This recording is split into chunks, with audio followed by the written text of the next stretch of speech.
pendek lah. Materinya yang kita perpanjang. Sekedar pemberitahuan,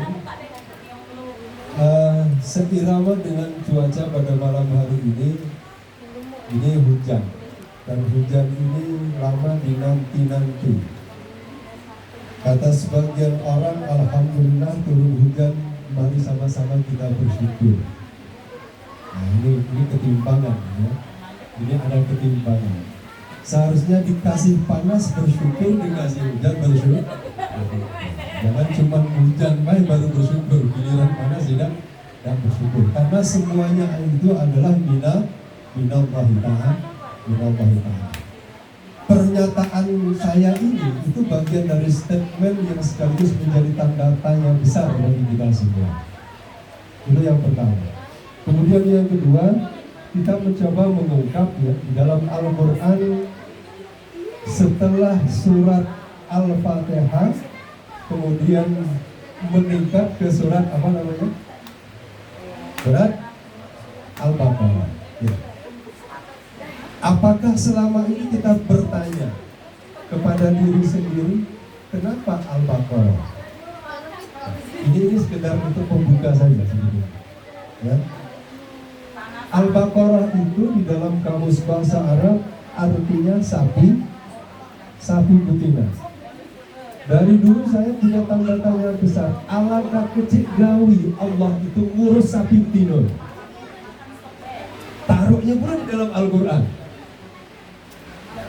Nah ini bahan renungan kita ya. Bahan renungan kita. Lalu sebetulnya apa itu sapi betina ini? Karena ketika terdengar kalimat sapi betina, konotasi kita, mindset kita itu biasanya langsung tertuju kepada kandang sapi.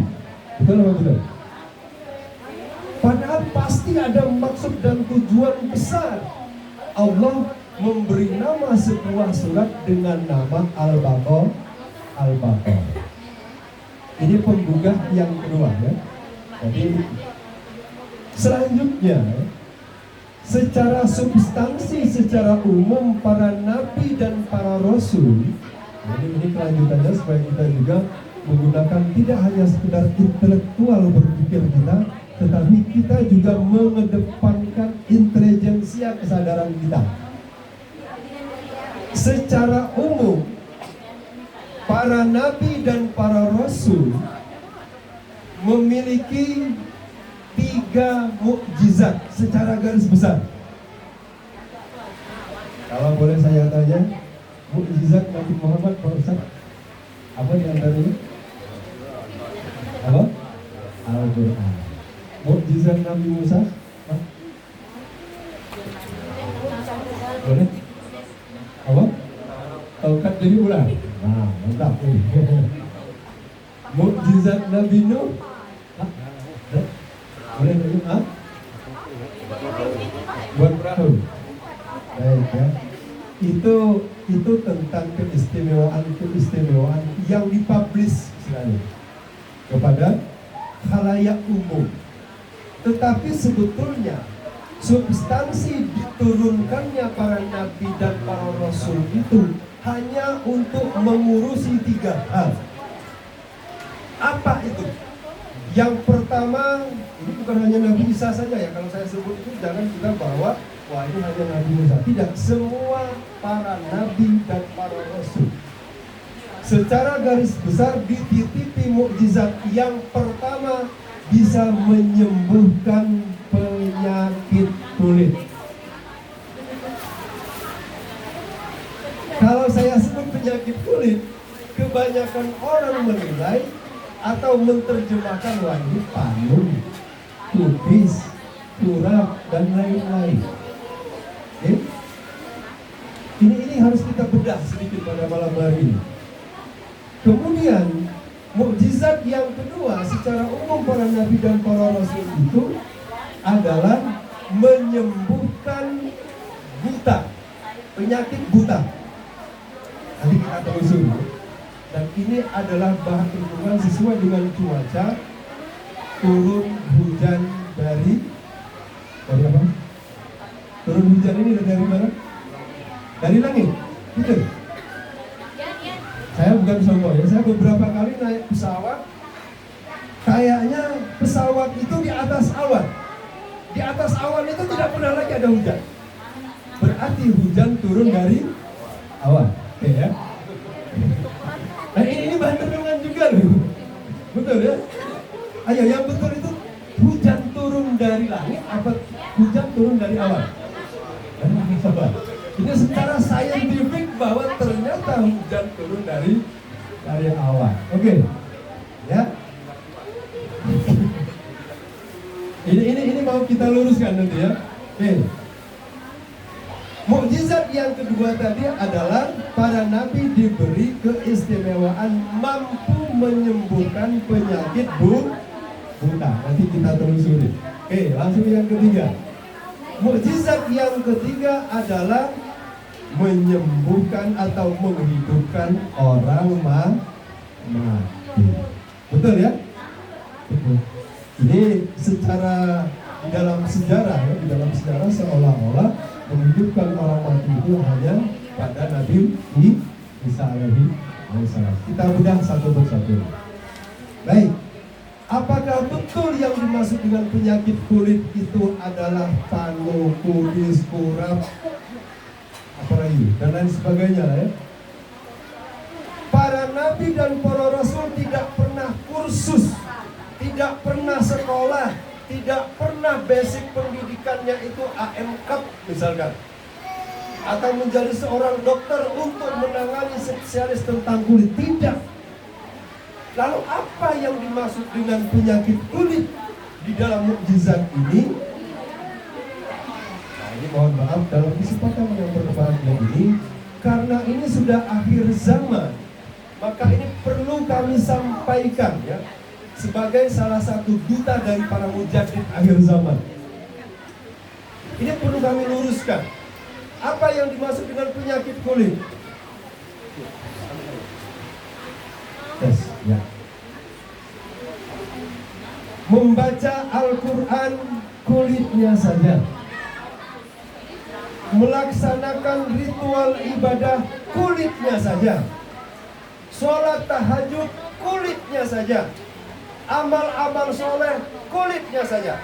Buktikan sekarang secara jujur ya, betul-betul jujur. Boleh bohong sama saya nggak apa-apa, tapi silakan jujur di dalam hati masing-masing dan jujur kepada Allahnya masing-masing. Pada saat kita membaca ayat suci Al-Quran, katakanlah Yasin tadi, yang ingat Allah boleh tunjuk tangan. Pada saat baca Yasin, mulai dari A'udzubillahi minasyaitonirrajim, Bismillahirrahmanirrahim, Yasin. Yang ingat Allah bertanya dalam hati, ya. Kalau nggak mau tunjuk tangan, tetap malu ya. Nah kalau sudah sepatutnya tunjuk tangan, tetapi ini ada dispensasi nggak usah tunjuk tangan, silakan koreksi masing-masing. Padahal jelas di dalam Al-Quran dikatakan, ya ayyuhalladzina amanu dzkurullaha qiyaman wa qu'udan wa ala junubihim. Wahai orang-orang yang beriman, udzkurullah, ingatlah Allah dalam keadaan berdiri, dalam keadaan duduk, dalam keadaan tidur. Hadirin yang berbahagia, jadi waktu itu hanya ada 3. Maka kalau ibadah sholat hanya dibatasi oleh ruang waktu 5 waktu saja, maka itu perlu dibenahi. Waktu itu hanya 3 macam Bapak Ibu. Apa itu? Kalau tidak berdiri, duduk. Kalau tidak duduk, tidur. Kalau kita analisa, ternyata 3 statement ini artinya 24 jam. Karena aktivitas manusia kalau tidak berdiri dia duduk, kalau tidak duduk dia tidur, berarti 24 jam. Selama 24 jam kata Allah, ingatlah. Betul? Setuju ya? Sepakat? Oke. Apabila kita tidak ingat Allah, mohon maaf, kadang-kadang dalam sholat pun, nah ini dalam sholat pun ini, ketika Allahu Akbar, nah jujur lagi kita ke diri masing-masing. Yang kita ingat apa? Allah kah? Atau yang lain-lain? Semua masuk. Seolah-olah terang benderang itu. Yang di luar sana kelihatan semua itu. Cicilannya, tugas besoknya, PR kantornya yang belum selesai, dan lain sebagainya. Semuanya seolah terang benderang. Bahkan kepentingan yang lebih parah lagi pada saat Allahu Akbar sampai kepada Assalamualaikum warahmatullahi Assalamualaikum warahmatullahi, kadang-kadang dipenuhi dengan benak-benak kebencian kepada sesama. Betul apa betul? Banyak ya yang seperti itu. Kita lihat di surat Al-A'raf, ya. Apa bunyinya? Man kana fi hadhihi a'ma fahuwa fil akhirati a'ma. Itu surat Al-A'raf atau surat Al-Isra ayat 72. Al-Isra ayat 72. Biar kangen tuh ya. Kasih dua pertanyaan dulu. Di dalam surat Al-Isra ayat 72, man kana fi hadhihi a'ma fahuwa fil akhirati a'ma. Apa artinya? Barang siapa, arti barang siapa ini siapa baik tanpa terkecuali.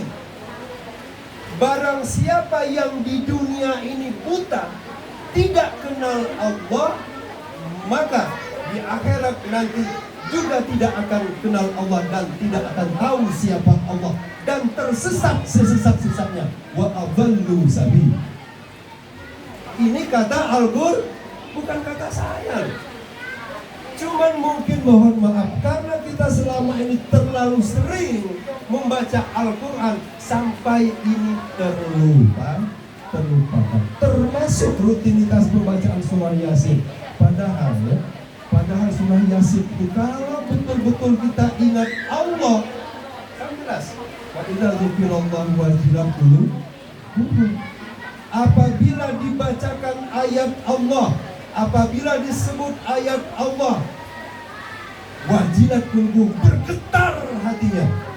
Pertanyaannya, kita selama ini tenang-tenang saja apa bergetar? Halo. Bergetar apa tenang-tenang saja? Ini kita mencoba untuk mengoreksi saja ya. Nah, artinya bahwa ada sesuatu yang harus kita bedah dan harus kita telusuri dan bahkan harus kita dapatkan sebelum terlambat. Saya bacakan ini sengaja saya pegang terus dari tadi. Yasin ya. Di dalam surat Al-Waqiah jelas, falaula idza balaghatil hulqum wa antum hina idzin tanzurun wa nahnu aqrabu ilaihi minkum walakin la tubsirun. Maka pada saat nyawa sudah di leher, sudah di tenggorokan, ini gimana lagi kalau nggak bergetar? Pada saat itu Allah tunjukkan siapa Allah itu, tetapi sudah terlambat. Wa nahnu aqrabu ilaihi minkum walakin la tubsirun. Dan kami lebih dekat, kata Allah. Sejauh mana dekatnya itu? Sedekat apa dekatnya itu? Kita telusuri. Di dalam Al-Quran dikatakan, inna awwala baitin wudi'a linnas, sesungguhnya rumah yang pertama sekali aku bangun, kata Allah, di Bakkah Mubarakah. Betul ya? Sayang sekali ayat ini diartikan dangkal, seolah-olah di Bakkah Mubarakah itu hanyalah Ka'bah yang ada di Mekah. Kenapa? Karena membacanya hanya sampai di situ. Coba kalau kita telusuri lagi alamat berikutnya, map Google Maps berikutnya, apa itu? Apa kata Google Maps? Wa huwa ma'akum ainama kuntum. Dimanapun kamu berada, dimanapun makhluk di dunia ini ada, disitulah Allah ada. Pertanyaannya, ini alamat apa bukan kira-kira? Alamat apa bukan? Allah itu menunjukkan alamatnya loh. Wa huwa ma'akum ainama kuntum. Dimanapun kamu berada, mau di kolong jembatan, di kolong pipa tertutup rapat sekalipun, Allah ada di situ. Lalu ada alamat lagi yang lain. Apa kata firman Allah kepada Nabi Muhammad? Wahai Nabi Muhammad, apabila umatmu, apabila hambaku bertanya kepadamu tentang siapa aku dan di mana aku, maka katakanlah fa inni qarib, bahwa sesungguhnya saya aku dekat. Ini kata Allah, nah. Sejauh mana dekatnya? Sedekat apa dekatnya? Wa nahnu aqrabu min hablil warid. Sesungguhnya aku atau kami dekatnya itu lebih dekat daripada urat nadi leher. Alamat bukan itu. Di dalam hadis kursi ditegaskan lagi, diperjelas lagi Google Maps-nya ini. Titiknya itu betul-betul ditegaskan lagi. Apa bunyinya?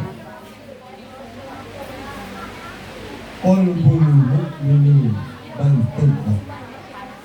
Hatinya orang yang beriman itulah baitullah. Nah, kalau kita sudah telusuri seperti ini, mohon maaf. Saya tadi sholatnya di Masjid Kimarogan. Kebetulan ini ada fotonya lagi. Saya dengar khotib memberikan wasiat, dan insya Allah semua masjid di dunia ini memberikan wasiat yang sama. Para khotib-khotibnya apa itu? Ya ayyuhalladzina amanu ittaqullaha haqqa tuqatih wa la tamutunna illa wa antum muslimun. Inilah substansi yang perlu saya sampaikan pada malam hari ini tentang iman. Jadi di dalam beragama, bahwa anak tangga urut-urutannya itu adalah yang paling rendah adalah iman. Jangan terbalik. Karena Al-Quran mengatakan, ya ayyuhalladzina amanu, wahai orang-orang yang beriman. Pernahkah kita bertanya selama ini, aku diwahyaikan nggak sama Allah? Diwahyaikan apa tidak ya? Karena ada peringatan di dalam surah Al-Baqarah di awal-awal. Wa minan nasi may yaqulu amanna billah wal yaumil akhir. Apa selanjutnya? Wa ma hum bimu'minin. Sebagian besar konsensus penduduk dunia itu mengaku beriman. Nah ini mengaku loh, bukan diakui. Sebagian penduduk manusia di dunia ini mengaku beriman. Dan memang pada fakta dan kenyataannya, kita dari kecil bahkan turun-temurun persis dan nyaris tidak diajarkan bagaimana cara beriman. Tetapi yang diajarkan adalah mengaku beriman. Betul apa betul? Sekarang fakta. Apa arti iman? Arti iman?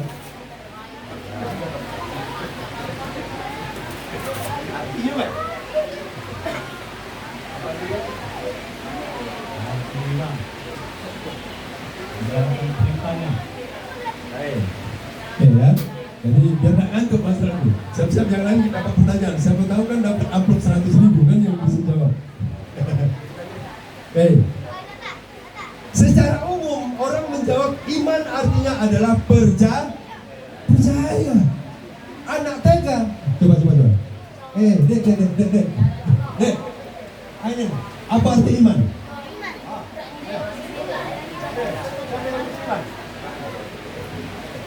Sama Pak Ratu memberikan statement mengatakan bahwa iman artinya percaya.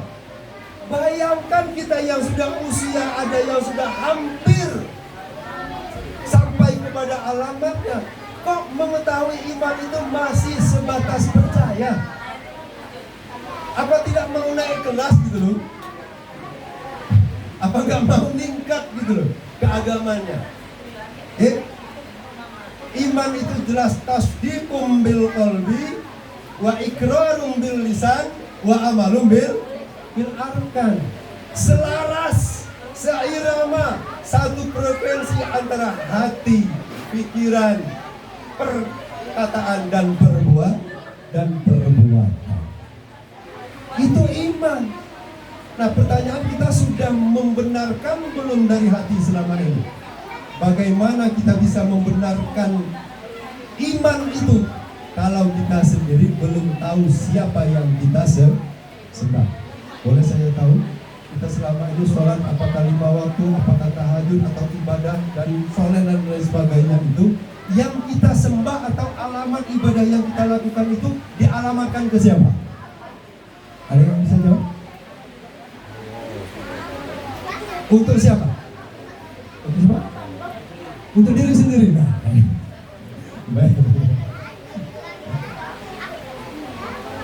Ada yang sudah tahu Allah? Kan balik lagi ke ayat tadi kan, man kana fi hadhihi a'ma fa huwa bil akhirati. Apabila di dunia ini kita buta, lah buta ini tidak pandang dia kiai loh Bapak Ibu. Saya ketemu pimpinan pondok pesantren, mohon maaf, ada yang sejuta umat ngobrol nggak tahu dia siapa yang disembah, nggak kenal dia Allah itu siapa. Loh, kalau nggak kenal siapa Allah, siapa yang disembah, maka syahadatnya itu adalah syahadat palsu. Bayangkan Bapak Ibu, sehari semalam minimal 5 kali kita berbohong. Setiap syarat asyhadu an la ilaha illallah. Apakah itu bersaksi atau mengucapkan syahadat? Halo. Bersaksi apa mengucapkan syahadat? Mengucapkan syahadat. Secara logika dalam hukum saja, polisi datang ke rumah saya, Pak Agus, tolong datang ke kantor. Ada apa Pak? Bersaksi. Saksi apa? Nanti aja sampai di kantor. Sampai di kantor saya ditanya, apa pertanyaan Pak Polisi? Pak Agus, betul melihat kejadian kecelakaan di jalan tadi? Saya nggak pernah melihat. Kemudian menurut saya ngomong, iya Pak. Bohong nggak? Sama. Jiwa kita nggak pernah melihat siapa Allah. Kita nggak pernah tahu siapa yang kita sembah selama ini. Tetapi kita asyhadu an la ilaha illallah wa asyhadu anna Muhammadar Rasulullah. Syahadatnya itu syahadat apa? Ini sebagai bahan renungan yang malam ini, karena kita membahas tadi apa namanya, hujan turun dari hujannya itu. Nah sekarang yang saya maksud hujan turun dari langit. Yang mana langit kan gitu? Ya. Nah, ini supaya kita mulai mentertawakan diri sendiri Bapak Ibu. Ayo sama-sama kita istighfar. Gitu. Apakah hanya akan sebatas inilah ibadah kita? Visi kerasulan itu tidak pernah putus sampai hari kiamat. Sudah jelas dikatakan Muhammad itu hadir sebelum Adam diciptakan. Gitu? Setelah Nabi Muhammad bin Abdullah meninggal, apakah Muhammad juga tidak ada? Enggak, Muhammad tetap ada sampai hari kiamat. Maka kan jelas kan di dalam surat Al-Ikhlas yang disampaikan tadi. Qul huwa Allahu ahad. Apa artinya? Tolong cerita. Kira-kira mah itulah, kira-kira bahasa itu ya. Allah itu menyuruh kita cerita. Qul, iya dulu sama Nabi Muhammad bin Abdullah. Qul, katakanlah wahai Muhammad, Allahu ahad. Kita kan ngaku sebagai umat Nabi Muhammad. Laqad kana lakum fi Rasulillahi uswatun hasanah. Pada diri Rasul itu sungguh ada suri tauladan, contoh. Berarti Nabi Muhammad memberikan contoh. Maka qul huwa Allahu ahad, kita juga harus mengalaminya. Kalau tidak mengalaminya, maka mustahil kita bisa bercerita kepada Allah, Allahu ahad.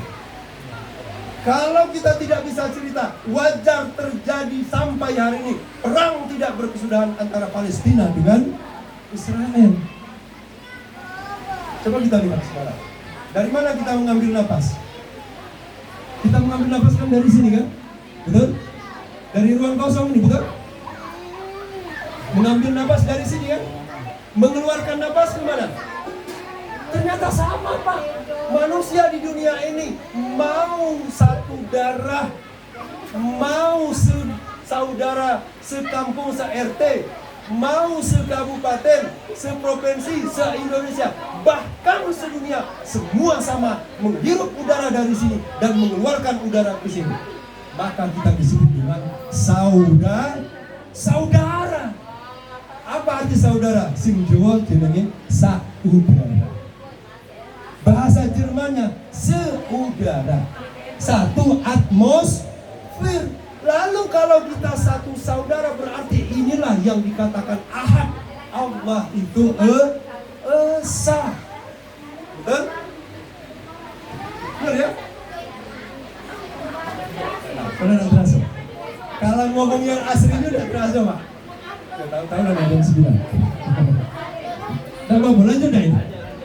Iya. Jadi maksudnya dia tak mogol. Arti mogol itu bahasa Jerman itu ya. Jadi mogol itu matang idak, mentah idak lagi. Nah itu mogol namanya. Jadi tuntaskan sekali. Ilmu inilah yang dipakai oleh beliau, Bapak Ibu. Saya dari Batu Raja, domisili di Batu Raja, jauh-jauh sengaja ke Palembang ini memberi informasi yang dipakai oleh beliau karamullah ini adalah ilmu ini. Laqad kana lakum fi Rasulillahi uswatun hasanah liman kana yarjullah, bagi orang yang mau bertemu Allah. Supaya tidak buta tadi. Nah baru kita bisa beriman kalau sudah ketemu. Kalau ada yang bertanya, Pak Ustadz, kenapa saya sholat tahajudnya sudah puluhan tahun tapi kok nggak khusyuk? Memang mustahil nggak mungkin akan khusyuk. Karena belum ketemu siapa yang bisa sembah. Nggak bisa dipungkiri. Bagaimana bisa khusyuk yang kita sembah nggak jelas kok? Ayo, mari kita sama-sama sadar pada malam hari ini. Seiring dengan hujan turun dari awan, kita juga harus menerima turunnya hujan dari langit. Langit apa? Langit kesadaran. Langit tingkat 1 ketemu Nabi Adam, langit tingkat 2, tingkat 3, tingkat 4, tingkat 5, tingkat 6, tingkat 7, sampai kepada langit Sidratul Muntaha. Adanya di mana langit itu? Boleh tanya sama ahli fisika, boleh tanya sama ilmuwan manapun di dunia ini, di mana yang namanya langit itu? Belum pernah ada yang ketemu sampai hari ini. Ternyata langit yang masuk di dalam ini Pak, kesadaran kita. Maka mulai malam hari kita harus sadar, oh ternyata malam hari ini kita baru sadar. Selama ini nyaris kita tidak pernah diajarkan bagaimana cara beriman, tetapi yang diajarkan adalah pengakuan beriman. Ini belum ketakwa, belum lagi ke yang terakhir. Setelah beriman, setelah bertakwa, ini rumit Pak. Ya, rumit, harus kita pelajari betul-betul dan harus ketemu seorang guru. Wa may yudlil falan tajidalahu waliyan mur. Salah kali kan? Benar ya? Kalau salah baca, saya tahu aku itu baca hadis daerah gitu. Yang aku baca ini ayat Al-Qur'an loh. Al-Kahfi mengatakan wa may yudlil falan tajidalahu waliyan mursyida. Siapa yang akan disesatkan oleh Allah, maka dia tidak akan pernah ketemu sampai mati terhadap seorang guru penunjuk terhadap Al-Qur'an. Karena Al-Qur'an itu semuanya adalah simbol. Simbol, password. Kita harus bedah Al-Qur'an itu apa. Yasin saja kita baca terus. Yasin, apa sih arti Yasin? Kan jelas, wahai sin. Salawat kita apa? Salamullah, salamullah ala taha rasulillah. Salatullah, salamullah ala Sin Habibillah. Sudah terpecahkan selama ini yang kita baca terus setiap malam Jumat? Pertanyaan besar, PR besar. Kalau ini tidak kita dapatkan ilmu ini, maka bagaimanakah nasib generasi anak kita yang hari ini 24 jam connect dengan gadget, dengan HP, betul? Oh maaf, saya bisa ngomong seperti ini karena dulu waktu SD pulang sekolah ditunggu sama ibu saya. Nah, sudah hafal belum doa kunut? Sudah hafal belum doa iftirash? Akhirnya memori itu membekas. Loh sekarang memori yang kita bekaskan, yang kita tanamkan kepada anak adalah game. Tanya boy, buat ini produk-produk dari Israel. Halo. Ini iman ya. Ini iman. Jadi insya Allah suatu saat kita akan menjalin komunikasi dalam obrolan santai ngopi. Kita gali apa itu iman? Sudah layakkah kita disebut orang beriman, dan sudah layakkah kita meniti tingkat anak tangga ketakwaan itu? Sampai kita dikasih peringatan, wala tamutunna illa wa antum muslimun. Jangan sekali-kali mati kecuali dalam keadaan pasrah. Itu arti Islam. Jelas setelah takbiratul ihram kamu baca apa? Allahu akbar kabira walhamdulillahi katsira wa subhanallahi bukratan wa asila. Inni wajjahtu wajhiya lilladzi fatara samawati wal ardh hanifa muslima wa ma ana minal musyrikin. Apa penyerahannya? Inna sholati, sesungguhnya sholat, wa nusuki wa mahyaya, dan hidupku, wa mamati lillahi rabbil alamin. Habis untukmu ya Allah, nggak ada lagi kepentingan. Jelaskan dalam itu doa kita, betul? Tapi anehnya pada saat duduk antara dua sujud, kita mulai menagih kepada Allah. Kita mulai mendekati Allah. Rabbi firli warhamni wajburni warfa'ni warzuqni wahdini wa'afi wa'fu'ani. Kurang ajar tak kira-kira? Ini hamba Allah. Ini bahasa Semarang. Makanya kita harus betul-betul mengaca. Kita coba nanti pulang di depan kaca. Astagfirullah. Ternyata sang pembohong selama ini sudah berkarat. Mulai hari ini saya harus menggali apa itu iman, apa itu takwa. Sudah layakkah saya menjadi orang yang dikatakan Islam? Karena apa ayat selanjutnya di dalam surah doa kita tadi? Wa bidzalika umirtu. Kalau begitu ya Allah, jika demikian ya Allah, apa saja yang Engkau berikan, apa saja yang Engkau anugerahkan, mau buruk, mau baik, wa bidzalika umirtu wa ana minal muslimin. Betul kan? Ini kita belum wa bidzalika umirtu. Pada fakta dan kenyataannya ketika takbiratul ihram, Allah, wah, mulai kejimuan jalan kita. Iya, cicilan mobilnya belum lunas. Iya. Apalagi udah mulai hujan ini kan. Pagi nyuci, siang sholat zuhur, Masya Allah mendung. Padahal sudah Allahu Akbar itu. Katanya wa bidzalika umirtu. Iya itu. Nah, ini sekedar penggugah saja ya. Penggugah dasar pertemuan silaturahmi pada malam hari ini. Ya mohon maaf, tidak banyak yang ngaji seperti ini Bapak Ibu. Saya mendengar para ustadz itu kadang lebih kepada dongeng cerita tentang neraka yang belum jelas. Bukan tidak ada ya. Kan itu. Pada neraka itu jelas ada di sini saat ini sekarang. Surga itu pun sudah ada saat ini sekarang, sudah ada tanda-tandanya. Kan jelaskan di dalam surah Al-Fajr. Ya ayyatuhan nafsul mutmainnah irji'i ila rabbiki radiyatan mardiyah fadkhuli fi ibadi wadkhuli jannah. Wahai jiwa yang tenang. Ini panggilan yang keempat nih.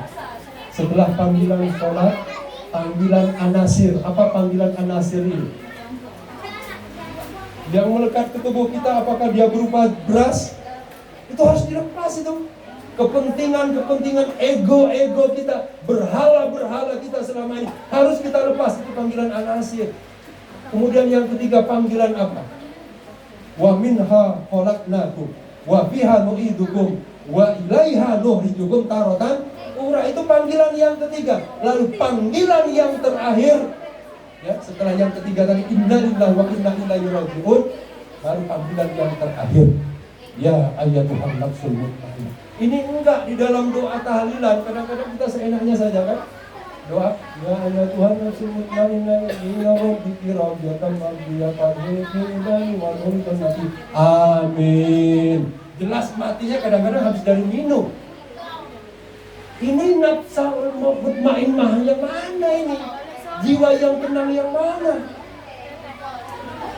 Maka nanti ketika para umat manusia ini datang kepada Nabi Muhammad, ya Muhammad, kami umatmu. Bukan, kata Muhammad, karena umatku tidak ada yang berkepala anjing. Datang lagi sekelompok golongan, wahai Muhammad, kami umatmu. Bukan, karena umatku tidak ada yang berkepala ular. Datang lagi segolongan, Muhammad, kami umatmu. Bukan, karena tidak ada umatku yang berkepala monyet. Ayo, tak betah sampai sini. Nah, ini dalam rangka menumbuhkan kesadaran, ya. Terakhir, karena ini hanya sekedar penggugah saja, sinyal-sinyal penggugah untuk kita semua. Tidak ada maksud tertentu atau apapun, tetapi ini tidak lebih dari mengoreksi diri saya pribadi dan untuk informasi kepada kita semua.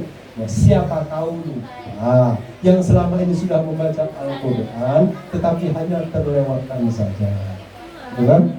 Ya, seharusnya kan yang sudah one day one juice misalkan itu sudah lahir tentang ini gitu loh. Masa hanya terlewatkan saja, Yasin saja nggak paham, Qul huwa Allahu ahad saja nggak paham. Jelas-jelas Qul itu ceritakanlah, arti ceritakanlah Allah itu sudah paham bahwa kita sudah tahu siapa Allah, baru disuruh cerita sama Allah. Nggak mungkin orang tua kita nyuruh kita cerita, atau kita sebagai orang tua nyuruh cerita anak, nak tolong ceritakan apa pengalaman di Singapura. Masuk akal nggak? Sama, Allah juga memerintahkan kita mengatakan, Qul, katakanlah wahai umat manusia, Allahu pembukaan, ya.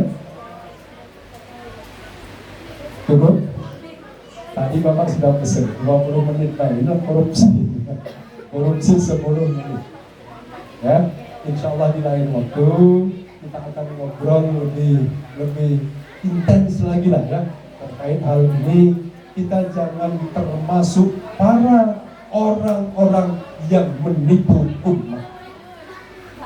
Ini peringatan garis besar ini. Kita jangan sampai termasuk orang-orang yang menipu umat. Saya menyesal puluhan tahun ceramah kemana-mana menipu umat. Begitu saya sadar, bingung saya mau kembali mengangkat mic ini. Saya mau ngomong apa? Karena selama ini saya ngomong apa? Halo. Oke, ya, demikian yang dapat kami sampaikan sebagai penguat dari apa yang kita baca tadi. Semoga ke depannya substansi dari ayat-ayat yang kita baca itu betul-betul kita pahami. Tidak hanya sekedar dipahami, tetapi betul-betul menjadi pengalaman rohani kita, sehingga ibadah sholat kita, ibadah soleh kita, amal-amal soleh kita selama ini betul-betul berdampak kepada kita sebagai manusia, menjadi manusia yang wal yatalaffaf wala yushkiranna bikum ahad, berlembut hati, sehingga tidak ada satu makhluk manusia dan makhluk lain pun di dunia ini yang tersakiti oleh kita, karena kita selama ini selalu membaca Bismillahirrahmanirrahim. Apa arti Bismillahirrahmanirrahim? Atas nama Allah. Surat kuasa ini, surat kuasa dari Allah. Allah yang mana? Allah yang Rahman, Allah yang Rahim. Sudah Rahman, sudah Rahimkah kita selama ini? Atau jangan-jangan kita memunculkan kebencian, tetapi mengatasnamakan takdir Allahu Akbar. Demikian yang dapat kami sampaikan. Terima kasih atas perhatian. Wabillahi taufiq wal hidayah. Assalamualaikum warahmatullahi wabarakatuh.